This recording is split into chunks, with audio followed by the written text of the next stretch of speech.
Corel Draw के अंदर ये शेप हम कैसे बनाएंगे, चलो सीखते हैं स्टेप बाय स्टेप। लोग एक रेक्टेंगल ड्रा कर इधर से पकड़ के इसको शिफ्ट का बटन दबाएं और नीचे और राइट क्लिक कर लें और फिर शिफ्ट के साथ इसको बाहर की तरफ निकाल लें। हैं यहाँ पे प्रॉपर्टी बार के अंदर यहाँ पे लॉक लगा लें और इसको आप लोग 75 रेडियस दे के एंटर करेंगे और थोड़ा शिफ्ट के साथ इसको और थोड़ा सा बाहर निकाल लें और इसके ऊपर फिर क्लिक करें और कंट्रोल का बटन दबा के इसको यूँ घुमा लें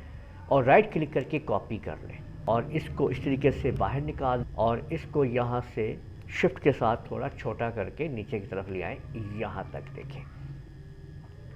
इन सबको यूँ सेलेक्ट कर लें, आप इसको वेल्ड कर दीजिए तो ये शेप आपके सामने तैयार होके आ जाएगी। कोई भी कलर दे दीजिए और शिफ्ट के साथ कॉर्नर से अंदर लाइए इस तरीके से